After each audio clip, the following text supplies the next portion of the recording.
السلام علیکم ورحمۃ اللہ تعالی وبرکاتہ۔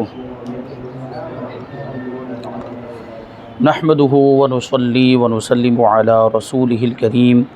اما بعد فاعوذ باللہ من الشیطان الرجیم، بسم اللہ الرحمن الرحیم۔ ان اللہ وملائکتہ یصلون علی النبی یا ایہا الذین آمنوا صلوا علیہ وسلموا تسلیما۔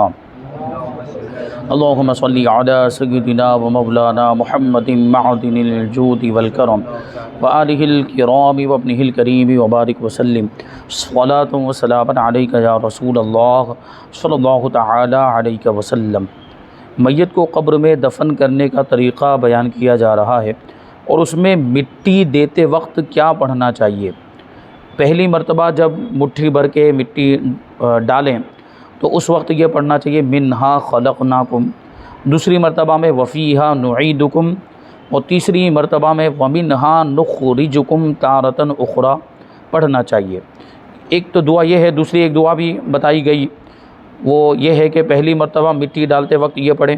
اللہم جافی الارض عن جنبیہ، دوسری مرتبہ میں پڑھے اللہم افتح ابواب السماء لروحہ، تیسری مرتبہ میں پڑھے اللہم زوجہ من الحور العین، اور اگر میت عورت ہو تو تیسری مرتبہ میں یہ کہے اللہم ادخلھا الجنۃ برحمتک۔ باقی مٹی ہاتھ یا کھرپی یا پھاوڑا وغیرہ جس چیز سے ممکن ہو قبر میں ڈالیں، اور جتنی مٹی قبر سے نکلی اس سے زائد ڈالنا مکروہ ہے۔ بعض اوقات یہ دیکھا گیا کہ لوگ وہ قبر کو اور زیادہ خوبصورت بنانے کے لیے دوسری جگہ سے مٹی لے کر آتے ہیں، خرید کر بھی لاتے ہیں کبھی، یا کہیں اور سے اٹھا کر لے کر آتے ہیں، تو کبھی تو مالک کی اجازت کے بغیر بھی لے کر آ جاتے تو وہ تو جائز ہی نہیں ہے۔ بہرحال دوسری جگہ سے لانے کی حاجت ہی نہیں۔ کیا فرما رہے ہیں کہ جتنی مٹی قبر میں سے نکلی ہے اس سے زیادہ، اس سے ایکسٹرا مٹی نہیں ڈالنی چاہیے، کہ یہ مکروہ ہے، اور ضرورت بھی نہیں رہتی۔ جو مٹی جو گڈھا کھود کر نکالی گئی ہے اس میں تو میت کو دفن کیا گیا، تختے وغیرہ لگائے ہیں، تو اور زیادہ مٹی بچے گی، جو اوپر جو قبر کا جو ابھار ہوتا ہے وہ بھی آسانی کے ساتھ بن جائے گا، کوئی مسئلہ نہیں، الگ سے حاجت ہی نہیں، ضرورت ہی نہیں مٹی لانے کی، اور وہ مکروہ بھی ہے۔ قبر چوکور نہ بنائیں بلکہ اس میں ڈھال رکھیں۔ چوکور مطلب بالکل ایسے سیدھی کر دی اوپر سے سپاٹ، یہ بھی نہیں ہونی چاہیے، یعنی اگرچہ اونچی رکھ کے اوپر سے بالکل سپاٹ بنا دیں، نہیں، اوپر سے کیسی ہونی چاہیے، ڈھال، دونوں طرف ڈھال ہونی چاہیے کہ پانی گرے تو دونوں سائڈ سے بہہ کر نکل جائے۔ جیسے اونٹ کا کوہان ہوتا ہے، یعنی اونٹ کی پیٹھ پر آپ نے دیکھا ہوگا ایسے یہ ابھرا ہوا حصہ، اس کو وہ کوہان کہا جاتا ہے۔ اور قبر ایک بالشت اونچی ہو یا کچھ زیادہ، ایک بالشت کے برابر یا کچھ زیادہ ہونی چاہیے، بہت زیادہ اونچی نہیں کرنی چاہیے۔ قبر پر پانی چھڑکنے میں کوئی حرج نہیں بلکہ بہتر ہے، یعنی دفن کرتے وقت، یہ دفن کرتے وقت کی بات چل رہی ہے، کیونکہ جب دفن کرتے ہیں، جب مٹی ڈالی جاتی ہے تو ابھی جو مٹی ڈالی گئی وہ بکھری ہوئی رہتی ہے، تو اس مٹی کو جمانے کے لیے پانی ڈالنے کی اجازت ہے، تاکہ وہ مٹی ایک جگہ پہ جم جائے اور بکھرے نہ، یہ اس لیے، ورنہ جو روزانہ جا کر پانی ڈالتے رہتے ہیں قبر پر، اس کا کوئی مطلب نہیں ہے، اور یہ سوچ کر پانی ڈال رہے ہوتے ہیں کہ قبر کو اندر سکون ملے گا، نہیں، وہ قبر کا اب پانی سے کوئی تعلق رہا نہیں، زمین کی دنیا کی چیزوں سے اب اس کا کوئی تعلق نہیں رہا۔ اب اگر اس کو کسی چیز سے سکون ملے گا تو اچھے اعمال سے سکون ملے گا یا ایصال ثواب سے ملے گا، تو اگر اس کو سکون پہنچانا چاہتے ہیں تو زیادہ سے زیادہ ایصال ثواب کریں، یعنی قرآن شریف، درود شریف اور یہ سب عبادت کے کام کر کے اس کا ثواب ان تک پہنچائیں تو ان کو سکون ملے گا، عذاب دور ہوگا اگر وہ عذاب کے مستحق ہو گئے ہیں تو۔ یہ پانی ڈال کرنے سے کوئی مطلب نہیں، بلکہ یہ پانی کو ضائع کرنا ہے، جبکہ اس کا کوئی صحیح مقصد نہ ہو۔ ایک صحیح مقصد تو یہ کہ مٹی بکھری ہوئی ہے، اس کو بکھرنے سے محفوظ رکھنے کے لیے، جمانے کے لیے پانی ڈالنا، یہ ایک صحیح مقصد ہو گیا۔ دوسرا صحیح مقصد یہ ہو سکتا ہے کہ وہاں پہ آپ نے کوئی پودا لا کے گاڑ دیا قبر کے اوپر، ابھی فوراً تو اگ نہیں جائے گا، بعد میں اگ گیا تو ان پودوں کی نیت سے بھی پانی ڈال سکتے ہیں، یا کوئی پودا لا کر آپ نے خود ہی اگایا، اب اس پودے کو پانی پلانے کی نیت سے تاکہ وہ پودا پھلتا پھولتا رہے، اس لیے آپ پانی ڈال رہے ہیں، تو یہ بھی صحیح مقصد ہو گیا، اس کی بھی اجازت ہوگی۔ یا یہ کہ پڑھا ہوا پانی ہے، پڑھا ہوا پانی کا مطلب کیا، آیت الکرسی پڑھ کے دم کر دیا ہے، یا قرآن کی کوئی آیت پڑھ کے دم کیا، یا کچھ اور پڑھ کے دم کیا ہے، کوئی اچھی چیز، جائز چیز جو تھی وہ پڑھ کے دم کیا ہے۔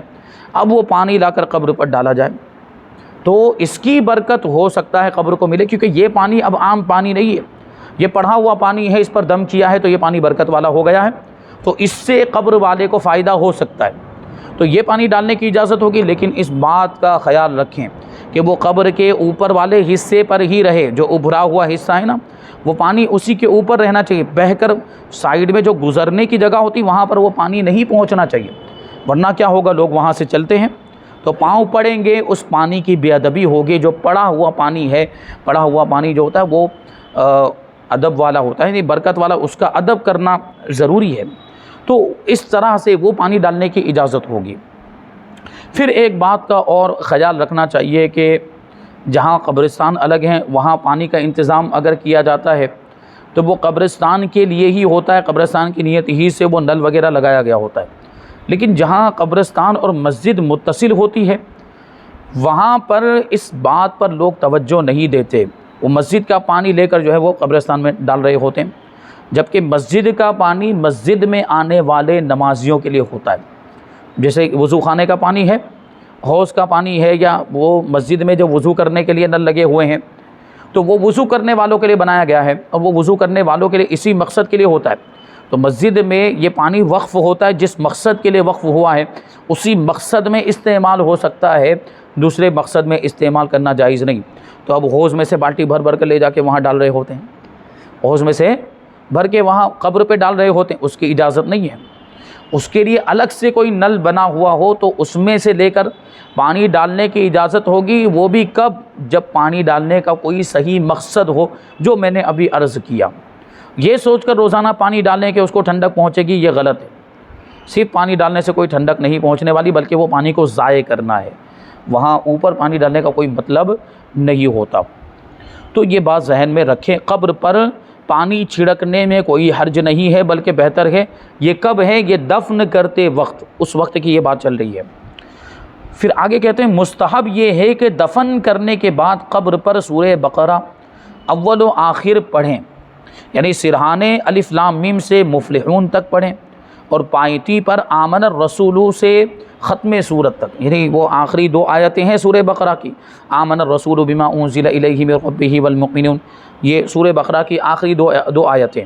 اور شروع کی جو آیتیں ہیں الف لام میم سے لے کر مفلحون تک ہے نا، اولئک علی ھدی من ربہم واولئک ھم المفلحون، یہاں تک وہ کہاں کھڑے رہ کر پڑھنا ہے؟ سرہانے کھڑے رہ کر پڑھنا ہے، یعنی قبر کے سرہانے، اور قبر کے پاؤں کی طرف وہ سورہ بقرہ کی آخری دو آیتیں پڑھنی ہے، تو اس سے برکت ہوگی۔ اور پھر یہ کہ اذان بھی دی جاتی ہے، اذان دینا بھی درست ہے۔ اذان سے کیا ہوتا ہے کہ قبر والے کو آسانی ہوتی ہے، راحت ہوتی ہے، دفن کرنے کے بعد اذان دینی چاہیے، جو صحیح طور پر اذان دینا جانتا ہو۔ اب ہوتا کیا ہے کہ کوئی بھی کھڑا ہو جاتا ہے جس کو اذان کے الفاظ بھی نہیں آ رہے، اس کو کلمات بھی صحیح تلفظ کے ساتھ نہیں آتے، وہ کھڑا ہو جاتا ہے، تو ایسی اذان کا کیا فائدہ؟ جو کوئی حافظ صاحب ہوں، امام صاحب ہوں، کوئی عالم صاحب ہوں، جو صحیح طور پر اذان دینا جانتے ہوں، ان کو کہا جائے کہ آپ اذان دے دیں، تو اس سے کیا ہوگا؟ وہ قبر والے کو فائدہ ہوگا، اس سے اس کو راحت ملے گی، اور منکر نکیر کے سوالات میں اس کو آسانی ہوگی۔ اور پھر یہ بات بھی تو آپ جانتے ہیں کہ جہاں اذان دی جاتی ہے وہاں سے شیطان بھاگتا ہے، تو شیطان تو قبر میں بھی بہکانے کے لیے آتا ہے، گمراہ کرنے کے لیے آتا ہے، تو اب اذان دی جائے گی تو شیطان دور ہو جائے گا، شیطان بھاگ جائے گا، تو اور بھی آسانی ہو جائے گی اس کو قبر میں، تو یہ پڑھنا چاہیے۔ کہتے ہیں دفن کے بعد قبر کے پاس اتنی دیر ٹھہرنا مستحب ہے جتنی دیر میں اونٹ کو ذبح کر کے گوشت تقسیم کر دیا جائے کہ ان کے رہنے سے میت کو انس ہوگا، یعنی اس کو اچھا لگے گا، اور نکیرین کے جواب دینے میں اس کو وحشت نہیں ہوگی، یعنی گھبراہٹ نہیں ہوگی۔ یعنی کیا مطلب ہوا؟ اونٹ آپ جانتے ہیں کتنا بڑا جانور ہے، اس کو ذبح کرنے کے بعد اس کا چمڑا اکھاڑنا ہے، پھر اس کے گوشت کے ٹکڑے ٹکڑے کر کے اس کو تقسیم کیا جائے تو کتنا ٹائم لگے گا؟ یعنی کافی ٹائم لگے گا اس کے لیے، تو اتنی دیر تک بیٹھنا مستحب ہے۔ میرے خیال سے تقریباً 2 گھنٹے تو لگیں گے، تو 2 گھنٹے تک بیٹھنا جو ہے مستحب ہے، اور ایسا نہیں کہ بیٹھ کر وہاں بات چیت کریں، پھر ادھر ادھر کی دنیا کی باتیں کریں، یا ہنسیں مسکرائیں، قہقہا لگائیں، ٹھٹا کریں، یہ تو وہ مقام نہیں ہے ہنسنے مسکرانے کا، مطلب ہے کہ بیٹھیں تو وہاں یا تو دین کی باتیں کریں، قبر کی باتیں کریں، آخرت کی باتیں کریں، اچھی باتیں کریں، قرآن و حدیث کی باتیں کریں، یا پھر قرآن پاک کی تلاوت کریں وہاں بیٹھ کر. یہ سب سے اچھی چیز ہے. تو اس سے اور زیادہ فائدہ ملے گا. وہاں بیٹھیں اتنی دیر تک. اس سے کیا ہوگا؟ اس کو اچھا لگے گا اور جواب دینے میں گھبراہٹ نہیں ہوگی. اور وہی کہہ رہے ہیں کہ اتنی دیر تک جب وہاں بیٹھے ہیں تو کیا کریں گے؟ تلاوت قرآن، میت کے لیے دعا اور استغفار کریں، اور بالخصوص دعا کریں کہ نکیرین کے سوال کے جواب میں وہ ثابت قدم رہے، ڈگمگائے نہیں، ہچکچائے نہیں، صحیح طور پر جواب دے جائے. تو یہ جو ہے کہ وہ وہاں بیٹھ کر یہ عمل کرنا ہے. پھر ہے کہ شیطان کو دفع کرنے، میت کی وحشت کو دور کرنے، اور اسے اطمینان حاصل ہو، اس کو سکون حاصل ہو، اس کو قبر میں راحت ملے، اس لیے قبر پر اذان کہی جائے تو یہ بھی جائز ہے جو ابھی میں نے عرض کیا. اب کچھ اہم اور کچھ ضروری مسائل اور مزید بیان کرتے ہیں. کہتے ہیں کہ اگر نماز جنازہ پڑھنے کی جگہ پیشاب وغیرہ سے ناپاک ہے، یعنی جہاں پہ نماز جنازہ پڑھی جاتی ہے وہاں پیشاب گرا ہوا ہے، یا کوئی نجاست گری ہوئی ہے، یا جن کے جوتوں کے تلے ناپاک ہیں ان لوگوں نے جوتا پہنے ہوئے نماز پڑھی تو نماز نہ ہوئی. کیونکہ آپ یہ بات یاد رکھیں کہ اس معاملے میں نماز جنازہ اور دوسری نمازوں کا ایک ہی حکم ہے کہ جہاں ہم نماز پڑھتے ہیں اس جگہ کا پاک ہونا بھی ضروری ہے. اب نماز جنازہ میں تو رکوع و سجدہ نہیں ہے، تو وہ سجدے کی جگہ کا تو پاک ہونا ضروری نہیں، لیکن جہاں پاؤں رکھے جائیں گے وہ جگہ جو ہے پاک ہونی ضروری ہے. تو اسی وجہ سے فرمایا کہ اگر جوتے کے تلے میں نجاست لگی ہوئی تھی اور اس کو پہن کر نماز پڑھ رہے ہیں تو وہ اس کا تعلق جسم سے ہو گیا. جیسے کپڑا پہنے ہوئے ہو اور کپڑے میں نجاست لگی ہو، ناپاکی لگی ہوئی ہو تو نماز نہیں ہوتی، تو یہ بھی اسی حکم میں ہو جائے گا. لیکن جوتے کو اگر اتار دیا پھر اس کے اوپر کھڑا ہو گیا اور اس کے تلے میں نجاست لگی ہے تو نماز ہو جائے گی. کیونکہ اب یہ پہنے ہوئے کے حکم میں نہیں، اس کو پہننا کہتے بھی نہیں ہیں، اتار کر اس کے اوپر کھڑے ہو گئے ہیں. تو احتیاط یہ ہے، وہی کہہ رہے ہیں، احتیاط یہ ہے کہ جوتے اتار کر اس پر پاؤں رکھ کر نماز پڑھی جائے کہ زمین یا تلا اگر ناپاک ہو تو نماز میں خلل نہ آئے. یعنی ایسی صورت میں اگر زمین ناپاک بھی ہو لیکن جوتے کے اوپر پاؤں کو جوتے سے باہر نکال کر جوتے کے اوپر پاؤں رکھ کے اگر نماز پڑھ رہے ہیں یا چپل کے اوپر نماز پڑھ رہے ہیں پاؤں رکھ کر، تو اس طرح نماز ہو جائے گی. کیونکہ اب وہ جوتا نجاست اور نمازی کے درمیان آڑ بن جائے گا، تو اس سے نماز ہو جائے گی. کہتے ہیں کہ قبر کے اندر چٹائی وغیرہ بچھانا ناجائز ہے کہ بے سبب مال کو ضائع کرنا ہے. یعنی قبر میں جہاں مردے کا جسم رکھا جاتا ہے وہاں پہ چٹائی بچھانے کا کوئی مطلب نہیں. یعنی جو مٹی ہے نا اسی کے اوپر وہ مردے کو رکھنا چاہیے، اس کے نیچے جہاں مردے کو لیٹانا ہے وہاں چٹائی بچھانے کا کوئی مطلب نہیں کہ یہ مال کو ضائع کرنا، کیونکہ اب اس کو اس چٹائی کی ضرورت ہی نہیں ہے. اگر وہ ایمان والا ہے، مومن ہے، نیک ہے، متقی پرہیزگار ہے تو اس کے لیے جنت کا بچھونا بچھایا جائے گا. وہاں پر جنت کی ہوا آئے گی، جنت کی طرف اس کے لیے کھڑکی کھول دی جائے گی. تو اب دنیا کے بچھونے کی اس کو ضرورت ہے، دنیا کی چٹائی کی اس کو ضرورت ہے. ہاں چٹائی کا استعمال وہ تختوں کے درمیان کا جو گیپ ہوتا ہے اس گیپ کو بھرنے کے لیے کیا جا سکتا ہے تاکہ مٹی اس میں سے چھن کے اندر نہ جائے. تو اس کے بیچ میں چٹائی جو ہے کہ رکھی جاتی ہے کبھی، تو یہ کیا جا سکتا ہے. کہتے ہیں کہ جس شہر یا گاؤں وغیرہ میں انتقال ہوا وہیں کے قبرستان میں دفن کرنا مستحب ہے اگرچہ وہ وہاں نہ رہتا ہو. کبھی ایسا بھی ہو سکتا ہے سفر میں گیا یا کسی رشتہ دار کو ملنے کے لیے کسی دوسرے علاقے میں گیا تو وہیں پر انتقال ہو گیا. ہوتا ہے نا اچانک کسی کی موت آ جاتی، یا اللہ محفوظ رکھے کبھی کوئی حادثہ ہو جاتا ہے، ایکسیڈنٹ ہو گیا تو وہیں پر انتقال ہو گیا، تو بہتر یہ ہے کہ وہیں کے قبرستان میں دفن کر دیا جائے اگرچہ وہ وہاں رہتا نہ ہو. لیکن اگر وہ جلدی اس کو گھر واپس لا سکتے ہوں اور بہت زیادہ تاخیر نہ ہوتی ہو تو گھر واپس لانے کی بھی اجازت ہوگی. لیکن گھر واپس لانے میں اگر بہت زیادہ تاخیر ہوتی ہو تو پھر بلا ضرورت ایسا نہیں کرنا چاہیے، کیونکہ اس سے پہلے بیان ہوا کہ کفن دفن میں اور غسل میں زیادہ تاخیر کرنا درست نہیں ہے، مکروہ فرمایا گیا اس کو. اب کہتے ہیں کہ جہاز پر انتقال ہوا، کون سا جہاز؟ پانی والا جہاز، پانی والے جہاز کی بات چل رہی ہے، اور کنارہ قریب نہ ہو تو غسل و کفن دے کر نماز پڑھ کے سمندر میں ڈبو دیں. کیونکہ اب وہ اتنی دور اندر سمندر میں ہے، کنارہ قریب بھی نہیں ہے، اور کنارے تک پہنچنے کا انتظار کریں گے تو اس کے سڑنے گلنے پھلنے وہ پھوٹنے کا اندیشہ ہے، اس کے جسم کے خراب ہو جانے کا اندیشہ ہے۔ تو ایسی صورت میں کیا کریں گے؟ غسل و کفن دے کر نماز جنازہ پڑھ کے اس کو سمندر کے اندر ڈال دیں گے۔ اور اگر کنارہ قریب ہے کہ جلدی سے پہنچ سکتے ہیں اس کے سڑنے گلنے سے پہلے، اس کے پھٹنے سے پہلے، تو ایسی صورت میں پھر کنارے پر آ کر اس کو دفن کرنے کا حکم ہوگا۔ آگے فرماتے ہیں کہ اگر ضرورت ہو تو قبر پر نشان کے لیے کچھ لکھ سکتے ہیں، مگر ایسی جگہ نہ لکھیں کہ بے ادبی ہو۔ قبر پر کیوں کبھی وہ تختہ لگایا جاتا ہے، اس پہ نام وغیرہ لکھا رہتا ہے، تو اگر ضرورت ہو یعنی قبر کو پہچاننے میں تکلیف ہوتی ہو، جیسے بہت بڑا قبرستان ہے، وہ اتنی ساری قبریں بنی ہوئی ہے، پتہ نہیں چل پائے گا کہ کس کی قبر کہاں پر ہے۔ ویسے تو یاد رکھنا وہ رشتہ داروں کی ذمہ داری ہوتی ہے کہ کہاں دفنایا، وہ بھی بھول جائے تو پھر بڑے افسوس کی بات ہے کہ آپ کیسے رشتہ دار ہیں کہ بھول گئے کہ آپ کے رشتہ دار کی قبر کہاں ہے، آپ کے والد کی قبر کہاں ہے، آپ کی والدہ کی قبر کہاں ہے۔ یہ تو ان کے لیے افسوس کی بات ہوتی ہے۔ لیکن اگر لکھنا چاہتے ہیں تو لکھ بھی سکتے ہیں، لیکن ایسی جگہ پر لکھیں جہاں بے ادبی نہ ہو۔ نام وغیرہ لکھا جاتا ہے، کبھی کوئی آیت لکھ دی جاتی ہے، کبھی کچھ اور اچھی بات کوئی لکھ دی جاتی ہے، تو لکھنے کی اجازت ہے، لیکن اس کی بے ادبی نہیں ہونی چاہیے۔ اگر زمین بہت تر ہے، گیلی زمین ہے، تو میت کو لکڑی وغیرہ کے صندوق یعنی تابوت میں رکھ کر دفن کر سکتے ہیں، لیکن بلا ضرورت ایسا کرنا مکروہ ہے۔ تابوت میں رکھنا یعنی صندوق یا پیٹھی کے اندر رکھنا یہ عام حالات میں مکروہ ہے، عام حالات میں ایسا نہیں کرنا چاہیے، لیکن مٹی بہت نرم ہے کہ مٹی دھس جا رہی ہے اور صحیح طور پر دفن نہیں کر پا رہے ہیں، تو ایسی صورت میں اب اس کو تابوت میں رکھنے کی بھی اجازت ہوگی۔ اگر تابوت میں رکھ کر دفن کرنے کی ضرورت ہے تو اس کے مصارف میت کے ترکے میں سے لیے جائیں گے، یعنی مرنے والے نے جو مال چھوڑا ہے یہ تابوت اسی کے مال میں سے خریدا جائے گا اور اس میں پھر اس کو دفن کیا جائے گا۔ سنت یہ ہے کہ تابوت میں مٹی بچھا دیں اور داہنے بائیں کچی اینٹیں لگا دیں، کیونکہ تابوت میں اب وہ اگرچہ اس کو ایسے لے جا کر وہ رکھ دیں گے لیکن اندر سے تو وہ کھوکھلا ہوتا ہے،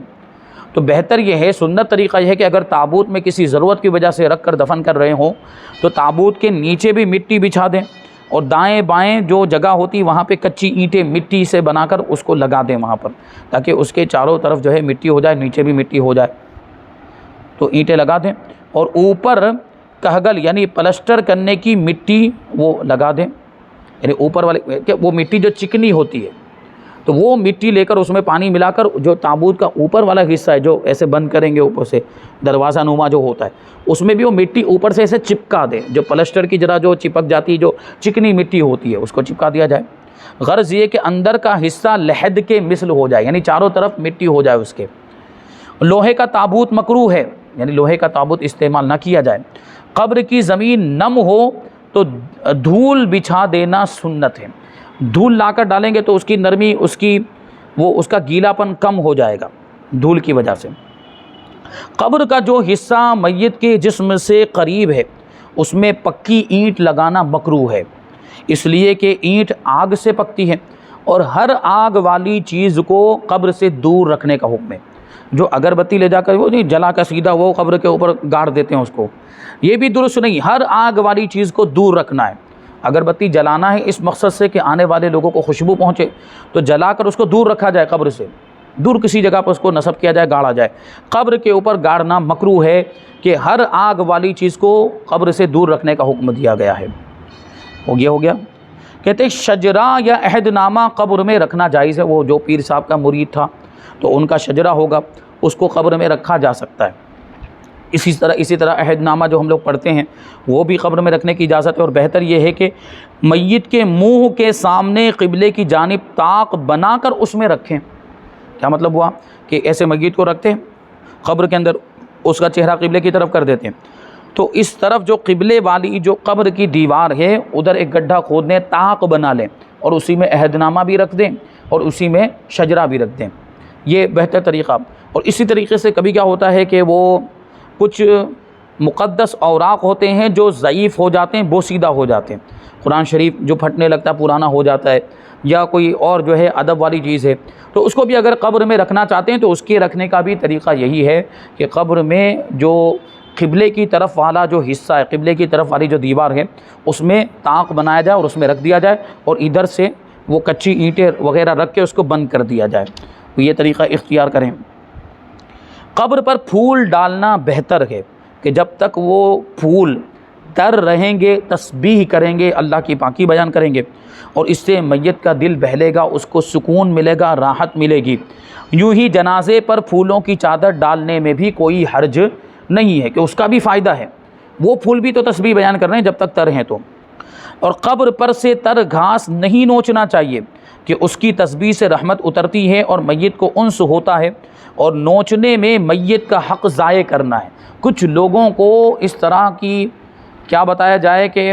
وہ پریشانی ہوتی ہے کہ جہاں بھی وہ گھاس پھوس دیکھتے ہیں وہ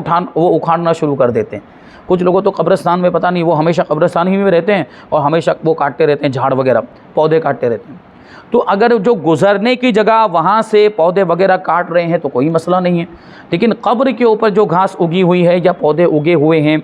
یا جو ہے کہ وہاں کسی نے لا کر پودا اگایا ہے تو پھر تو اور زیادہ اس کو نہیں کاٹنا چاہیے، کیونکہ جس نے اگایا وہ اس کی ملکیت میں ہے، اس کی اجازت کے بغیر اس کو کیسے کاٹا جا سکتا ہے۔ جو خود رو پودے ہیں یا گھاس ہے اس کو بھی نہیں کاٹنا چاہیے، کیونکہ وہ جب تک تر رہتے ہیں تسبیح پڑھتے ہیں اس سے میت کو فائدہ پہنچتا ہے، اور اس کو کاٹ دینے میں میت کے حق کو ضائع کرنا ہے، وہ میت کو تکلیف پہنچانا ہے اس میں، کیونکہ میت کو آرام مل رہا ہے، اس کو راحت مل رہی ہے، اس کو سکون مل رہا ہے، اور اس جو سکون کا ذریعہ ہے آپ اس کو ختم کر رہے ہیں، تو اس کی اجازت نہیں۔ قبر پر سے یہ پودے وغیرہ کاٹنے کی اجازت نہیں۔ جو راستہ ہے یا بیچ کی خالی جگہ ہے وہاں جو پودے ہوں وہ کاٹ دیے جائیں تو اس میں کوئی حرج نہیں ہے، اس کا بھی لیکن کوئی صحیح مقصد ہونا چاہیے، ٹھیک ہے۔ تو یہ بیان یہاں پر مکمل ہوا۔ اب اس کے بعد ہے دینی زندگی سے تعلق رکھنے والی سنتیں اور آداب۔ اس میں سب سے پہلا بیان ہے وضو کا بیان، وضو کی سنتیں اور آداب۔ انشاءاللہ اس کو ہم آئندہ درس میں شامل کریں گے۔ اللہ تبارک و تعالیٰ کی بارگاہ میں دعا ہے کہ جو کچھ بھی بیان ہوا اس پر ہم سب کو عمل کرنے کی توفیق عطا فرمائے۔ وما علینا الا البلاغ۔ السلام علیکم۔